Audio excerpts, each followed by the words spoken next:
Eu acho que eu vou começar contando uma mentira. Falar pouco. Eu vou tentar, pelo menos, mas é bem provável que eu não consiga. Eu estou numa dupla missão aqui, e eu me dei conta da segunda exatamente agora. A primeira missão é que eu estou substituindo o Carlos Eduardo Martins, o que na verdade é uma vantagem, porque qualquer bobagem que eu fale, foi ele. E qualquer acerto que eu fale, devem ser poucos, aí é da minha lavra. Então acaba sendo uma... A segunda é que eu percebi que eu vou fazer uma intermediação entre dois prédios da Unicamp relativamente próximos, né? Estou fazendo a intermediação aqui entre a ciência política e a economia. Posso me dar mal, vamos ver, né?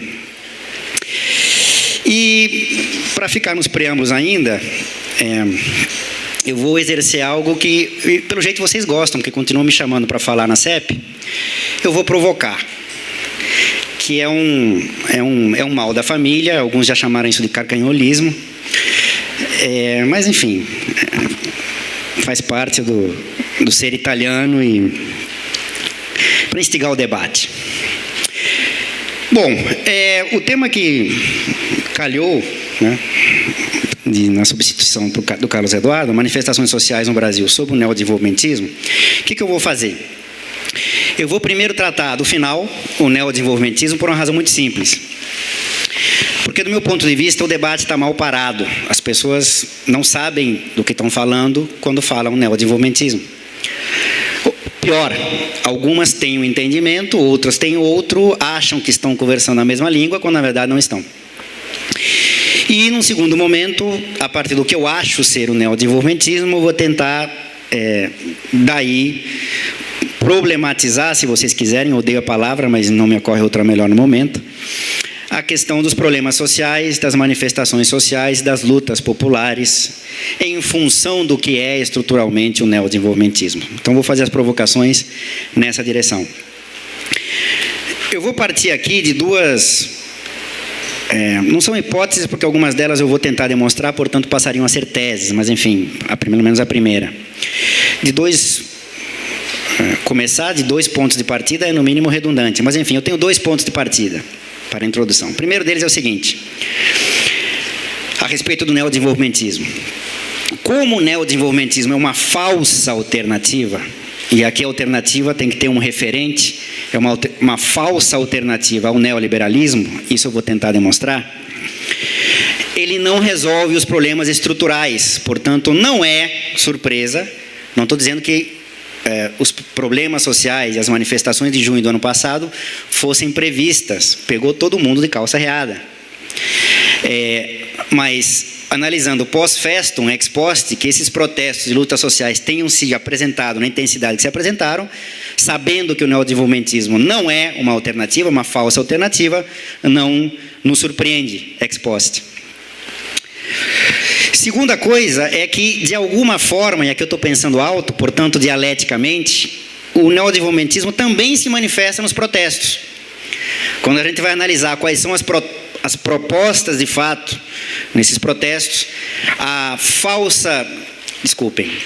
disjuntiva que se apresenta, mas às vezes é pouco entendida, entre um movimento ou partes do movimento pretensamente apartidários para uma manifestação concreta de contrapartidos, inclusive no confronto físico, como nós vimos em alguns momentos.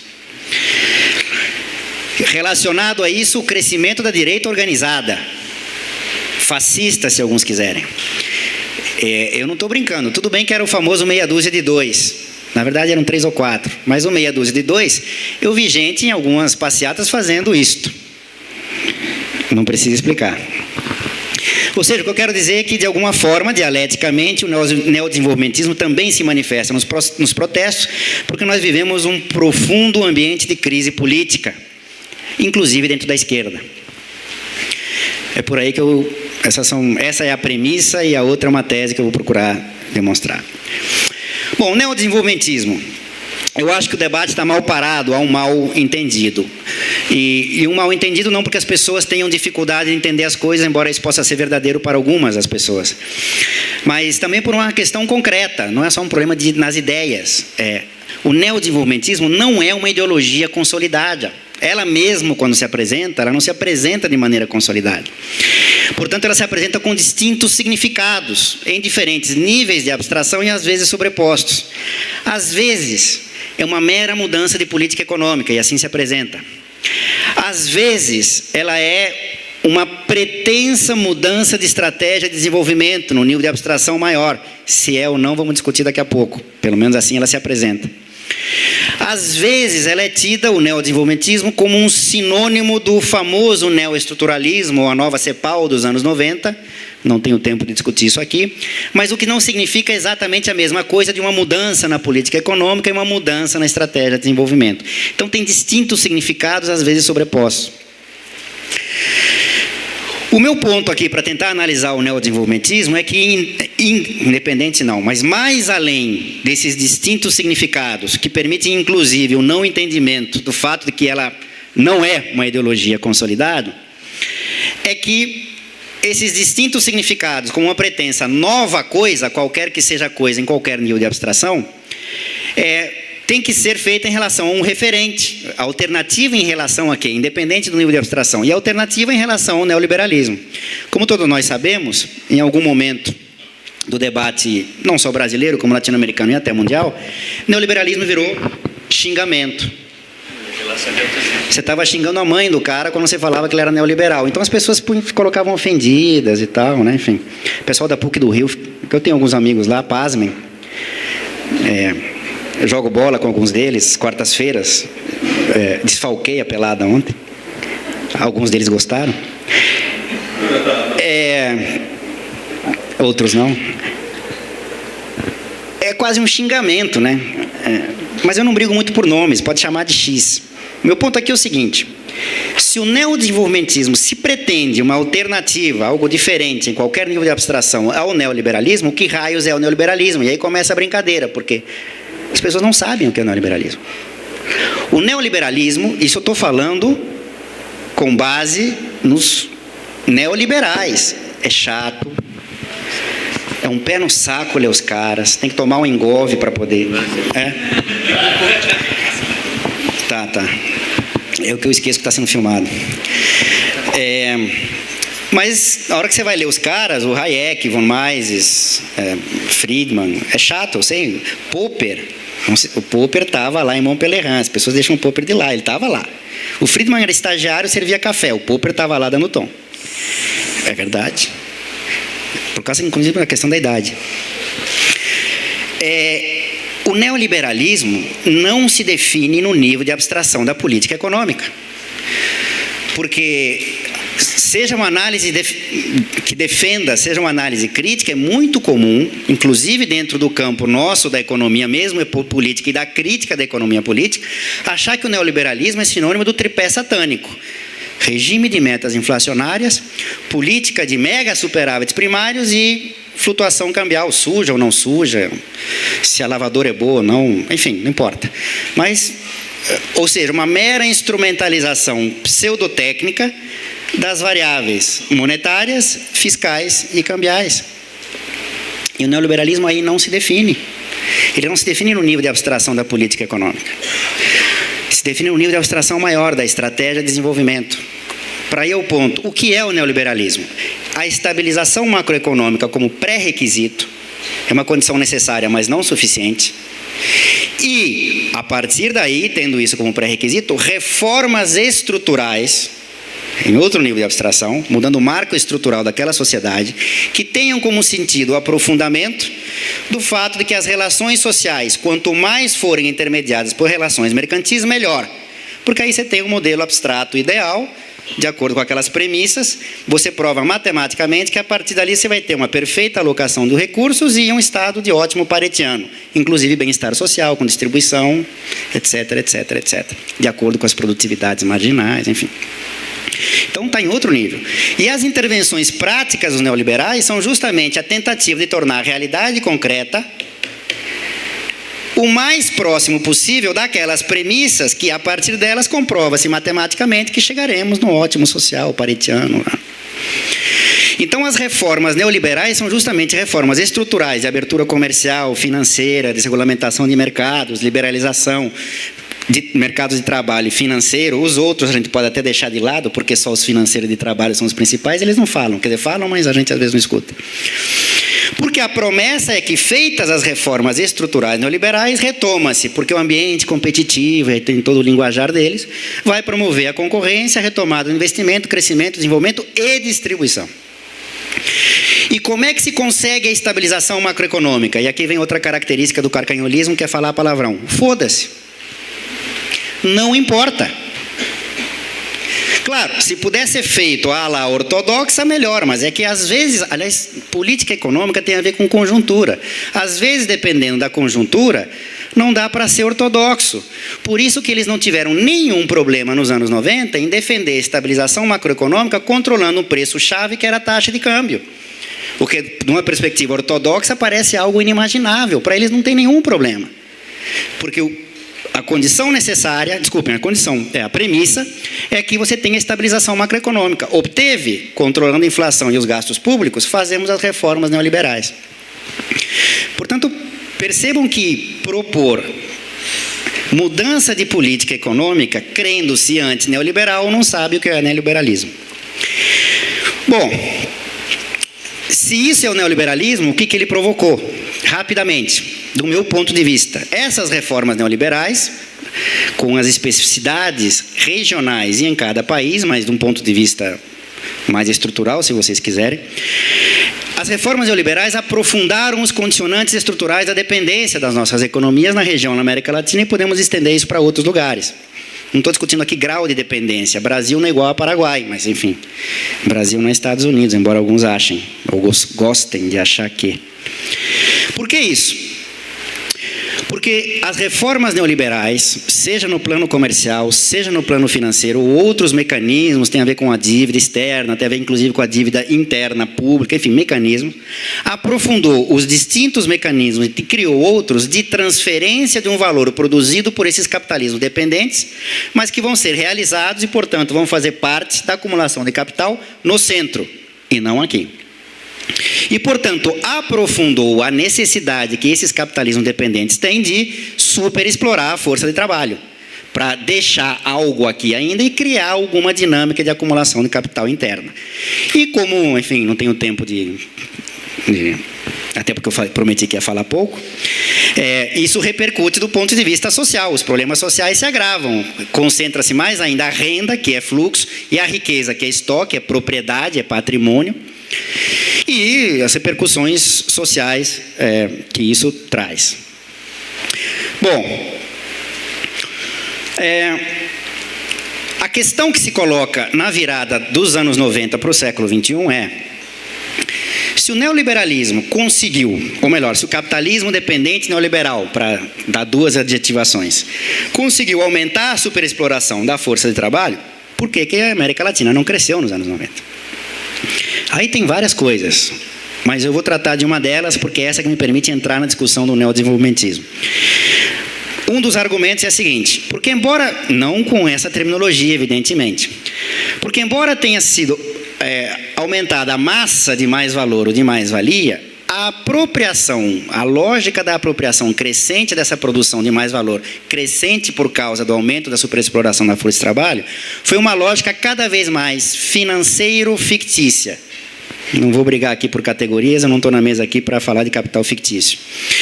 Mas o argumento é o seguinte: como a apropriação não se dava sob uma lógica mais produtiva, isso significa que o investimento produtivo está travado, portanto, o novo crescimento está travado, o crescimento do emprego, posto por esse crescimento produtivo, também está travado. Portanto, define-se, alguns usam o termo, um regime de acumulação travada. Aumentou a superexploração da força de trabalho, mas por conta de ruptura, se vocês quiserem, na dialética produção-apropriação, isso não desembocava uma acumulação virtuosa para o capital. Por que isso é importante do meu ponto de vista? Porque isso nos permite entender o que de fato propõe o neodesenvolvimentismo especificamente no Brasil. Qual é a ideia? Bom, se é assim, muda a forma da apropriação. O bolo está crescendo e o problema está na apropriação do bolo cada vez mais financeira e menos produtiva, muda essa lógica. Incentiva o capital Tem uns que colam em alguns capitais, este é financeiro, este é produtivo, como se capital tivesse isso. Não vão cair nesse erro. Mas incentiva o capital, qualquer que seja, a acumular, ou melhor, se apropriar de uma maneira mais produtiva e menos financeira, que aí você vai ter retomada do investimento, no sentido macroeconômico tradicional, crescimento, desenvolvimento, emprego, etc, etc. E como é que você muda essa lógica da apropriação? É fácil. Reduz a taxa de juros em comparação com a taxa de lucro do capital produtivo, que você incentiva essa mudança na lógica da apropriação. Ele nunca se lembra de que capital analisa a apropriação, mas para isso ele precisa vender o que ele faz, né? Mas enfim, deixa isso para lá. Ou seja, a proposta é a redução da taxa de juros, que tem algumas tecnicalidades, entre aspas, porque a coisa nunca é só técnica, também é sempre política, mas enfim, quando você reduz a taxa de juros, você expõe demanda agregada e, se tiver uma restrição, e ainda mais estrutural de oferta, tem pressão sobre preço, problema da inflação. E o problema das contas externas, reduz a taxa de juros, menos entrada de capital, se você precisar financiar teu rombo externo, pode ser que você não tenha. Então, tem alguns pré-requisitos. Fala assim, controle de câmbio, por conta da restrição externa. Fala assim, em ampliação do investimento estatal, para ampliar a capacidade produtiva e não ter aquela restrição inflacionária. Enfim, não vou discutir tecnicalidades. O meu ponto é o seguinte: o que o neodesenvolvimentismo está propondo é uma mera mudança de política econômica. Redução da taxa de juros para mudar a lógica de apropriação do capital em direção a uma lógica mais produtiva, e aí juntos chegaremos lá. Que, aliás, era um slogan na campanha 39, né, Plínio? Quem era isso? Juntos chegaremos lá. A Fife Domingo. Olha só, hein? Bom. Companheiro? Não o meu. Bom,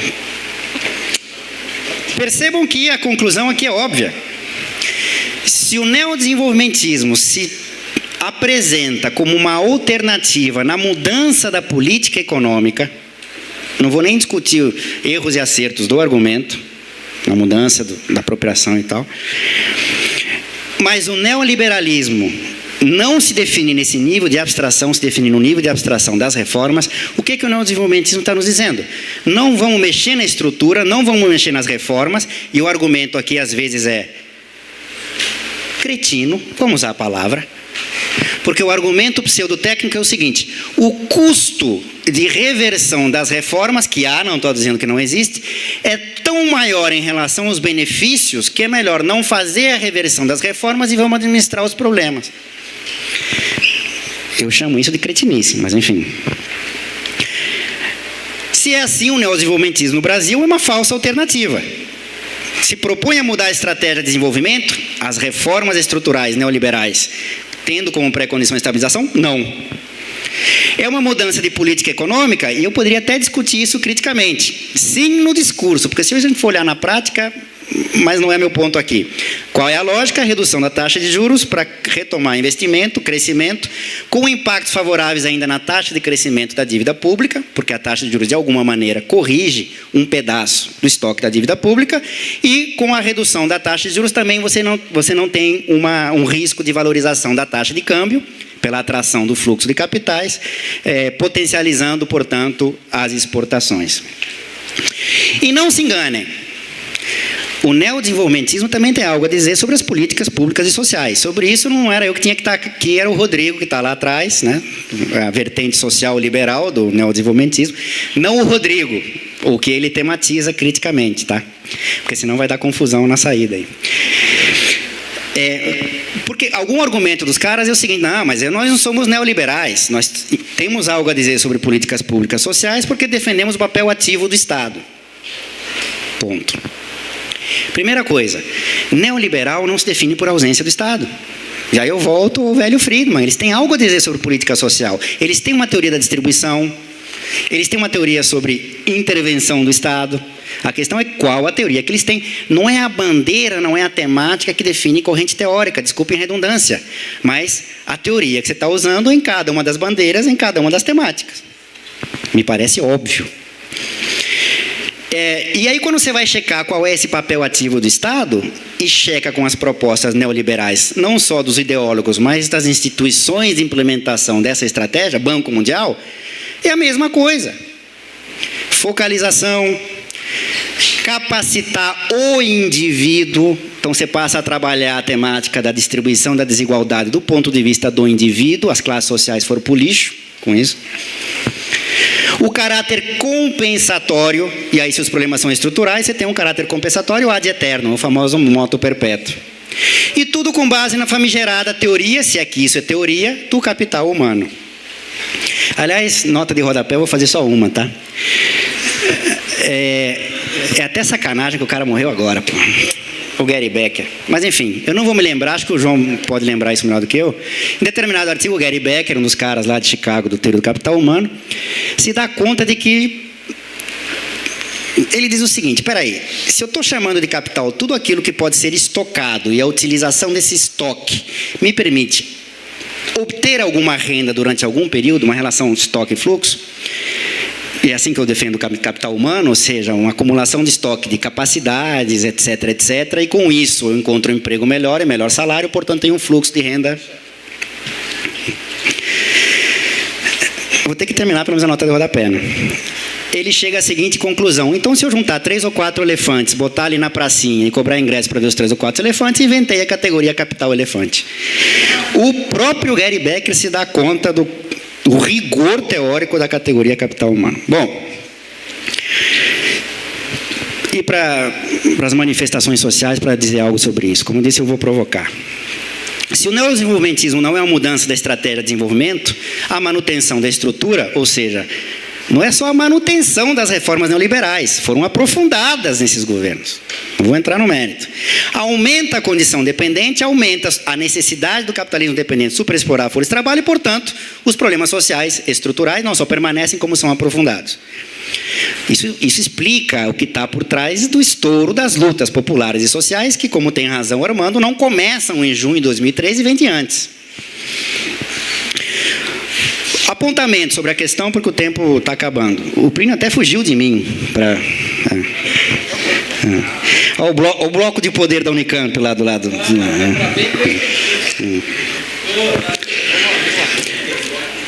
Primeira coisa, a composição das tais manifestações de junho. De onde vieram as pessoas? Aqui eu acho que tem alguns mitos que às vezes são trabalhados de maneira deliberadamente mistificada, às vezes não. Primeiro, as famosas falsas abstrações, a contaminação weberiana do campo crítico. Era o povo. Que raios é o povo? Eram as massas. Um italiano como eu, quando alguém fala eram as massas, eu penso em outra coisa. Era um radicalismo anarquista. Tinha. Mas não era só isso. E o que significa o anarquismo? Era a classe média. E aí a tentativa de dizer que era algo restrito à classe média. Não é verdade, embora ela estivesse lá. Primeiro que classe média não é classe. Outro resquício, né? E segundo que ela estava lá, mas não estava só, os movimentos sociais estavam lá. Podemos discutir o grau de organização dos movimentos sociais, quais eram, quais não eram, perspectiva política, podemos discutir. Mas não era só a classe média. Tem uns que exageram pelo outro lado. Era um novo sujeito revolucionário e daí vem a revolução. Pasmem, tem gente, eu escutei gente dizer isso. Não era também. Não era um processo revolucionário e nem consciente revolucionário.